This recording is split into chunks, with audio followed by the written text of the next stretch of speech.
సభావేదికను అలంకరించిన నెల్లూరు జిల్లా ఇన్ఛార్జి మంత్రివర్యులు గౌరవనీయులు ఫరూక్ గారికి మరియు గౌరవనీయులైన మంత్రివర్యులు ఆనం రామనారాయణ గారికి మరియు పాలిట్ బ్యూరో సభ్యులు మాజీ మంత్రివర్యులు సోమిరెడ్డి చంద్రమోహన్ రెడ్డి గారికి మాజీ కేంద్ర మంత్రివర్యులు మరియు TTD board member Panabaka Lakshmi గారికి, అదేవిధంగా శాసనసభ్యులు కృష్ణారెడ్డి గారికి, శాసనసభ్యులు సురేష్ గారికి, మరియు RTC regional chairman Suresh Reddy గారికి, డిప్యూటీ మేయర్ రూప్ కుమార్ గారికి, మరియు బీజేపీ జిల్లా నాయకులకి, జనసేన నాయకులకి, వేదికలు ఇచ్చిన ప్రజాప్రతినిధులకు, ఇక్కడికి వచ్చేసిన పురప్రముఖులు, మీడియా పర్సన్స్ అందరికీ నమస్కారాలు.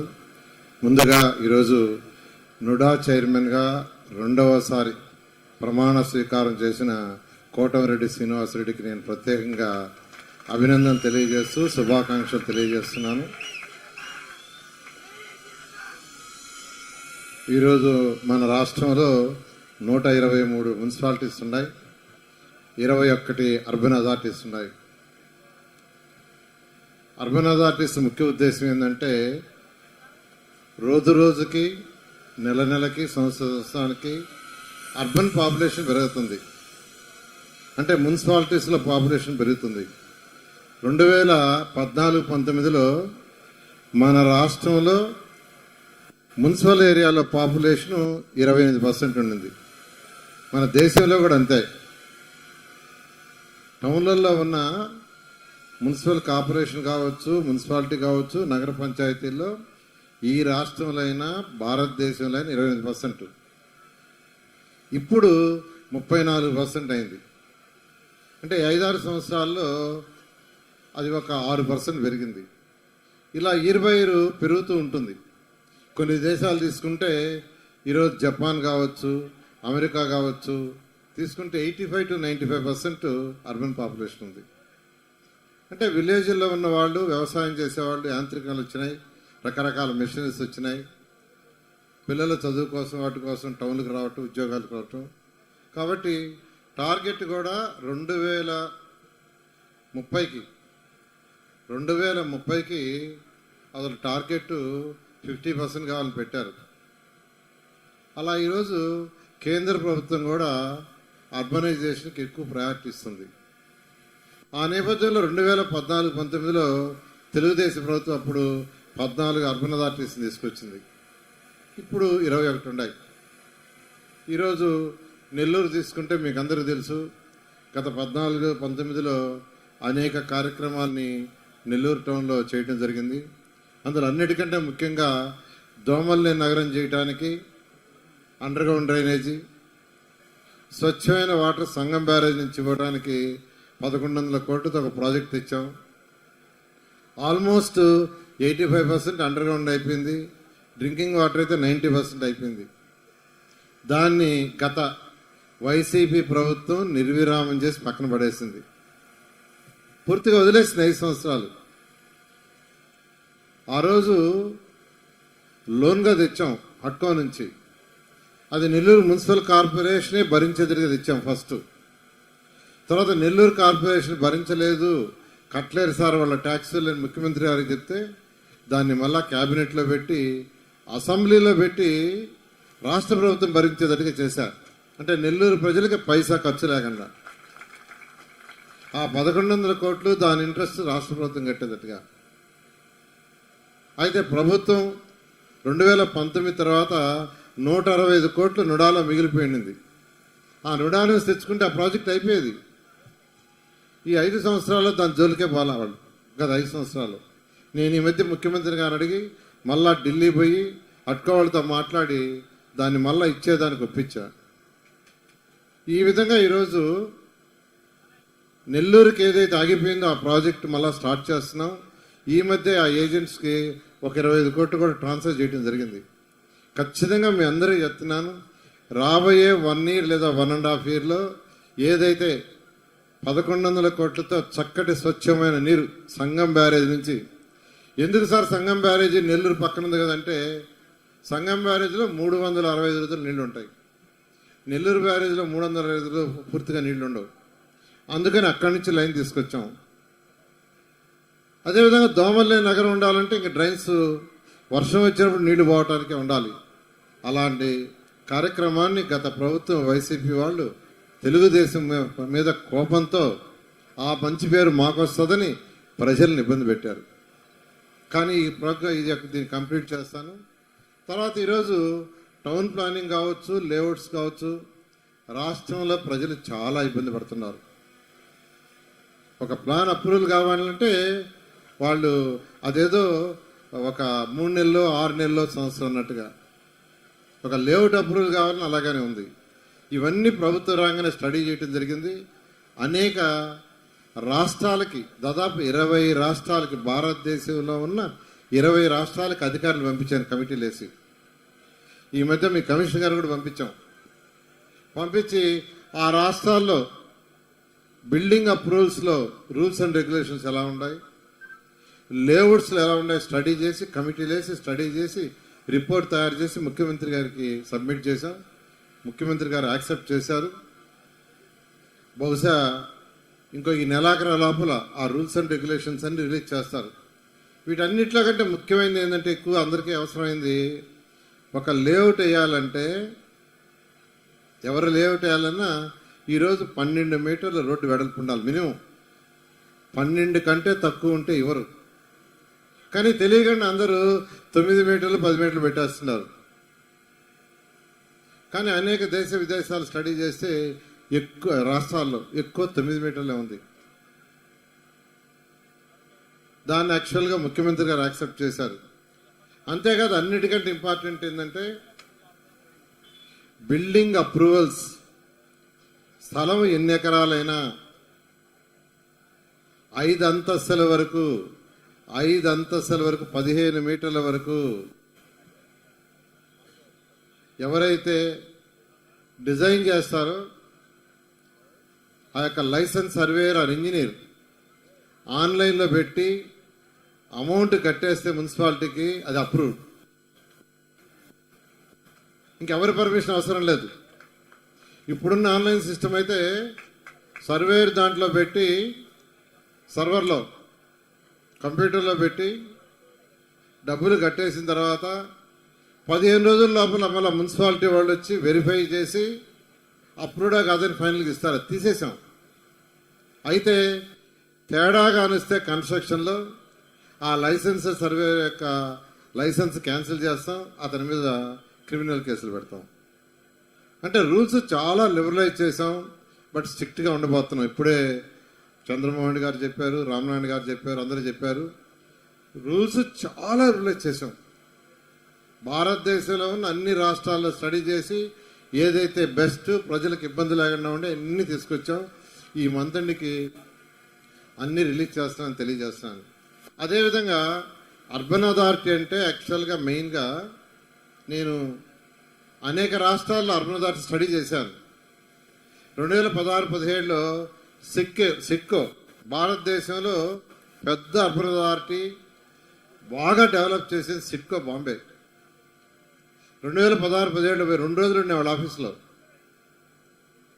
వాళ్ళకి 1971లో 100 కోట్లు ప్రభుత్వం ఇచ్చింది అర్బన్ అథారిటీస్ డెవలప్ చేయమని. వాళ్ళు ల్యాండ్స్ సేకరించి వాటిని లేఅవుట్స్ వేసి అమ్మి, నేను 2016లో సిక్కో అర్బన్ అథారిటీకి పోతే బాంబేలో 11,000 కోట్ల రూపాయలు వాడు బ్యాంకులో డిపాజిట్ ఉంది. 11,000 కోట్ల రూపాయలు. నేను మళ్ళా మొన్న పోయాను, లాస్ట్ మంత్ పోయొచ్చాను. మంత్రి కాగానే లాస్ట్ మంత్ అధికారులు తీసుకుపోయాను. పోతే ఈసారి పోయేటప్పటికి వాళ్ళు మెట్రో రైలు వాళ్ళ సొంత డబ్బులతో నిర్మించారు. ఈరోజు మన రాష్ట్ర ప్రభుత్వం నిర్మించే స్టేజ్లో లేదు. ఒక సిక్కో, ఒక అర్బన్ అథారిటీ. ఎయిర్పోర్ట్ కొత్తది కడుతుంటే 28% షేర్ పెట్టారు వాళ్ళు. ఇవన్నీ స్టడీ చేశాను. మళ్ళా కమిషన్లందరినీ కూడా డిఫరెంట్ అర్బన్ అథారిటీస్ పంపించా, అన్ని స్టడీస్ తెప్పించా. ఇవన్నీ చూసిన తర్వాత రాష్ట్రంలో ఉన్న అన్ని అర్బన్ అథారిటీస్కి ముఖ్యమంత్రి గారికి చెప్పి, మన రాష్ట్రంలో కూడా అర్బన్ అథారిటీ డెవలప్ కావాలంటే ల్యాండ్స్ కావాలి. ఈ సిట్కో కానీ ఇవన్నీ కూడా ల్యాండ్స్ తీసుకొని వాటిని లేఅవుట్ చేయటం, హెచ్ఐజీ ఎంఐజీలు కట్టడం, ఇన్కమ్ జనరేట్ చేశారు. దాంతో ప్రజలకు water lines, sewerage lines, strong water lines ఇవన్నీ వేశారు. మున్సిపాలిటీలో డెవలప్మెంట్ చేయాలంటే అర్బన్ అథారిటీస్కి ఇన్కమ్ రావాలా? ఇన్కమ్ రాందే చేయలేము. ఇన్కమ్ రావాలంటే వాళ్ళకి ల్యాండ్స్ గవర్నమెంట్ ఇవ్వాలా? ల్యాండ్స్ అన్ని జేసీ గారి కంట్రోల్లో ఉంటాయి, జేసీల కంట్రోల్లో ఉంటాయి. అందుకని అన్ని అర్బన్ అథారిటీస్కి జాయింట్ కమిషనర్స్ని ఈరోజు యాక్చువల్గా జేసీలని వీసీలుగా పెట్టాం. ఎక్కడైతే మున్సిపల్ కార్పొరేషన్స్ అవి ఉంటాయో, ఎక్కడైతే మున్సిపల్ కార్పొరేషన్స్కి ఆల్రెడీ ఐఏఎస్ నెల్లూరు, రాజమండ్రి, కాకినాడ, గుంటూరు, విజయవాడ, విశాఖపట్నం, తిరుపతిలో వాళ్ళనే పెట్టాం. ఇలా అనేక మార్పులు ఈ 6 నెలల్లో చేశాం. ఖజానా లేదు, డబ్బులు జనరేట్ చేయాలా? జనరేట్ చేయిందే మున్సిపాలిటీస్ కానీ అర్బన్ అథారిటీస్ కానీ ముందుకు పోవు. ఏం చేయాలా? అందుకని అనేక రాష్ట్రాల్లో స్టడీ చేసి యాక్చువల్గా ఈరోజు ముందుకు పోతున్నాం. మీ అందరికీ తెలియజేస్తున్నాను. నెల్లూరు ఖచ్చితంగా ఇప్పుడు చంద్రమోహన్ గారు అన్నారు, మా ఇల్లు ఎక్కడంటే పంట దెబ్బలని చేస్తారు. నేను నిన్నే కమిషనర్ గారితో, అక్కడ సెక్రటరీ గారితో, డైరెక్టర్ గారితో, స్వచ్ఛాంధ్ర కార్పొరేషన్ ఎండీతో నిన్న మీటింగ్ పెట్టాను. ఆ మీటింగ్లో చంద్రమోహన్ రెడ్డి గారి ఇంటికాడ దాదాపు 1,00,000 చిల్లర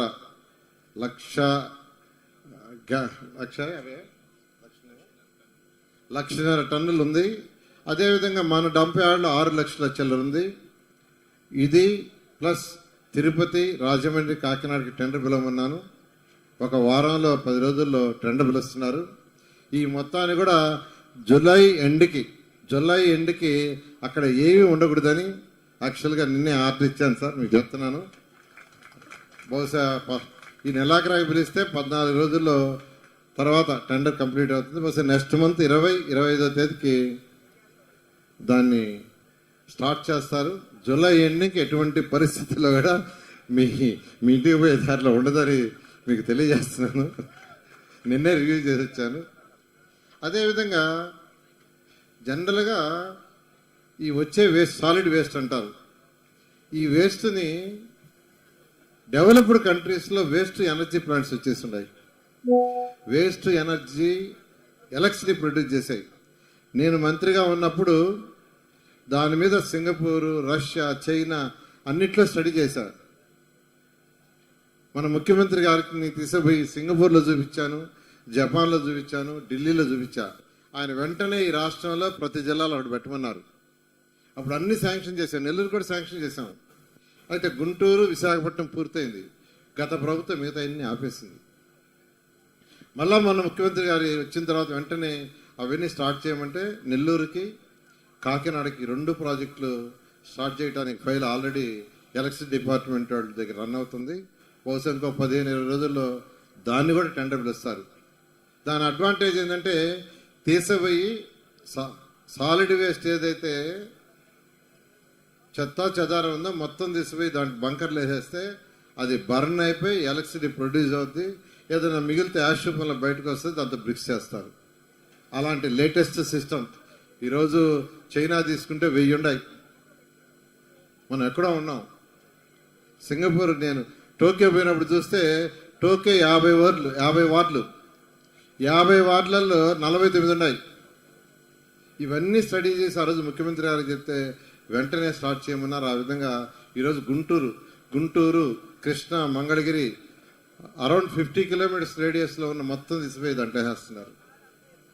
అదేవిధంగా నెల్లూరు, గూడూరు, ఈరోజు బుచ్చిరెడ్డిపాళెం, ఈ సరౌండింగ్స్లో ఉండే విలేజ్లో ఉండే 55 నుంచి 60 కిలోమీటర్లో ఉండే చెత్త అంతా దాంట్లోకి వెళ్ళిపోతుంది.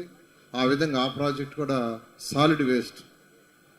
ఒక మున్సిపాలిటీ అంటే సాలిడ్ వేస్ట్, చెత్త చెదారం, లిక్విడ్ వేస్ట్ అంటే మనం యూజ్ చేసిన టాయిలెట్స్లో వాటర్, ఆ వాటర్ కిచెన్లో టాయిలెట్స్ది, వర్షాలు వచ్చినప్పుడు డ్రైన్ వాటర్, ఈ 2 వాటర్స్ పోయే ఫెసిలిటీ. ఒక నిమిషం సార్, ఎవరు కూడా లేవద్దు అంటే సార్ మాట్లాడుతున్నారని నందమూరి బాలకృష్ణ గారు ఫోన్ చేసి పెట్టేశారు.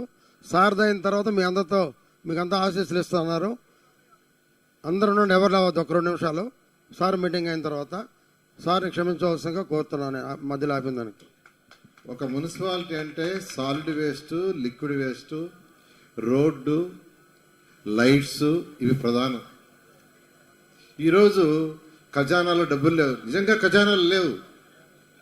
కేంద్ర ప్రభుత్వం ఇచ్చిన 15th ఫైనాన్స్ డబ్బులు కూడా గత ప్రభుత్వం కంప్లీట్గా ఖర్చు పెట్టేసింది, మున్సిపాలిటీస్కి ఇవ్వాల. ఈరోజు రాష్ట్ర ప్రభుత్వం మున్సిపాలిటీస్కి 3,200 కోట్ల రూపాయలు ఇవ్వాలి. మీరు ప్రజలు కట్టిన ట్యాక్స్లు ఏదైతే ఉన్నాయో, అది వాటర్ ట్యాక్స్ కావచ్చు, వేకెంట్ ల్యాక్స్ ట్యాక్స్ కావచ్చు, లేదంటే ఇంటి పన్ను కావచ్చు, టౌన్ ప్లానింగ్ కావచ్చు, 3,200 కోట్లు గత రాష్ట్ర ప్రభుత్వం ఖర్చు పెట్టేసింది. ఎందుకు ఖర్చు పెట్టిందో తెలియదు. అవి మున్సిపాలిటీస్కి ఇవ్వాలా? ఇవన్నీ సపరిపాలన. మున్సిపాలిటీస్ అంటే వాటికి కావలసిన అవసరాలకు తగ్గట్టుగా ట్యాక్స్లు వేసుకుని వాటికే ఖర్చు పెట్టాలా? ఆ ఖర్చు పెట్టే యొక్క పద్ధతి లేకుండా, అంటే అసలు పరిపాలన లేదు కదా ప్రభుత్వం. వైసీపీ ప్రభుత్వంలో అసలు ఏంది ఒక చట్టము, ఒక పద్ధతి, ఒక రూలు, ఒక జీవో ఏమి లేవు. గత ప్రభుత్వంలో నేను మంత్రి అయినప్పుడు 2014-19లో డే 1 స్టార్ట్ చేశాను వర్క్. అనేక మార్గాలు ఎత్తుకుంటున్నాం. ఈరోజు జాయింట్ కమిషన్ జేసీల్ని అర్బన్ అథారిటీస్కి వీసీలుగా పెట్టానంటే డబ్బులు జనరేట్ చేయమని. డబ్బులు జనరేట్ చేయిందే పని చేయలేము. ఇలా ఈరోజు యాక్చువల్గా చేస్తున్నాం. అర్బన్ అథారిటీకి యాక్చువల్గా నెల్లూరు రెండోసారి నుడాకి శ్రీనివాసరెడ్డి గారు యాక్చువల్గా చైర్మన్ అయ్యారు.